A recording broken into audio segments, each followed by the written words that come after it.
The workings of the new Senate are starting to take shape. CNN is reporting that Schumer and McConnell have been working out a power sharing agreement. Democrats would be in charge of setting the schedule. Both parties likely to hold an equal number of seats on Senate committees.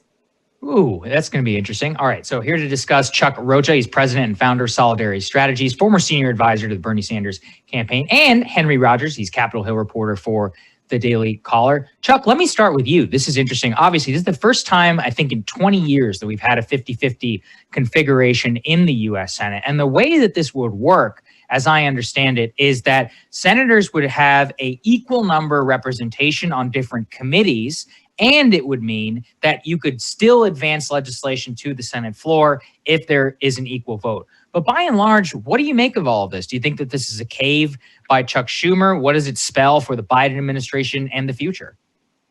So you're right, Sagar. They did this back in 2001. So there is a roadmap on sharing power with an equal Senate. And that means that each one of the Senate committees would have an equal amount of staff. And so if you came up where nothing could advance out of that committee because it was a tied vote, either McConnell or Schumer could personally take that to the floor for a vote. And that's exactly the way they did it in 2001. And this is what happens when you have a tied government. People will say, well, the Democrats have control. Well, we do. If something is on the floor and it gets a vote, then Vice President Kamala Harris gets to break that tie if it comes to the floor for a vote. So they're looking at what they had done, 19 years ago now, and bringing it back again. I think at that point in history, I think it was a much different time partisan-wise than it is today. It's going to be interesting to see the way they cobble out even getting around these rules or agreeing on rules in a very hyper-partisan way.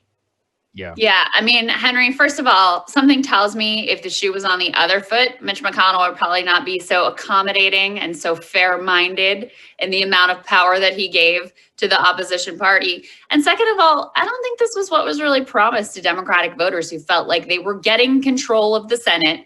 That was always the pitch. That was always the promise out of these Senate seats in Georgia. Yeah, you're right. So, yeah, I mean, I just don't know how Mitch McConnell would have changed these rules, though. I mean, I specifically do not know. I think these committees are going to be a disaster. I think it's going to be tough to get things out of there. But then Chuck's right. I mean, going to the floor for these votes, it all goes down to these, 2 or 3 senators now. Will Mitt Romney flip? Will Tester flip? Will Manchin flip?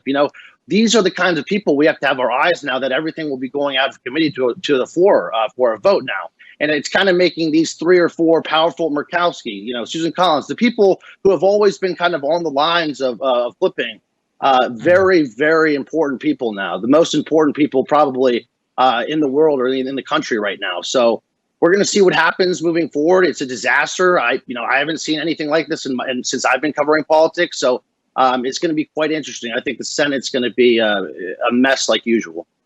Yeah, I think it's going to be a complete mess. Chuck, can you expand on that point from your perspective in organizing? We've been talking a lot here on this show. Joe Manchin and Kristen Sinema are basically king and queen of America. Whatever they want can pass. Whatever they don't is not going to pass. From your perspective, how do you push people like that in order to make a decision that would go along with more of the grassroots of your party? This is something the Republican Party never mastered whenever it came to Lisa Murkowski and to Susan Collins. I think it's an ever-present question for both sides.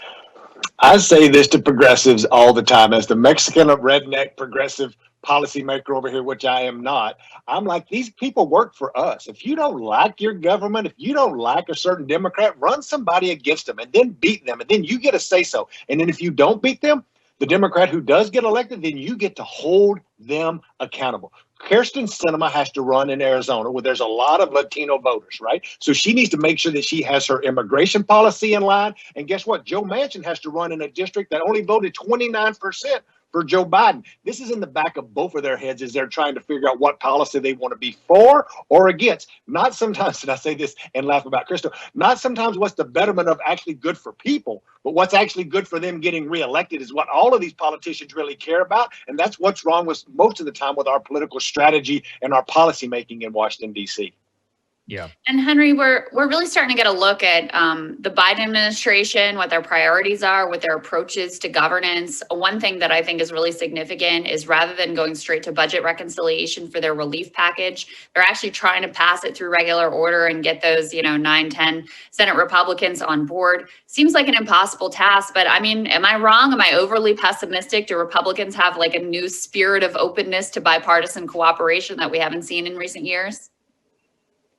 I really hope so. I really hope so, Crystal, but I don't want to say that's accurate. I mean, I just don't have faith in that right now. I don't have faith to say that. I don't think a bunch of these senators still have even considered looking at some of the numbers being proposed right now for relief. They're just too hard-headed, and that's just too bad. I've been saying it on the show for months. I've been saying it forever for months. The people need this relief. I think, good for the Biden administration. Put them on the record. See how it works out for them down the road. Yeah. Well, unfortunately, we generally know how that works out. Okay, guys, thank you so much for joining us. Really appreciate it. Thank you. Thanks, guys. We'll have more rising for you after this.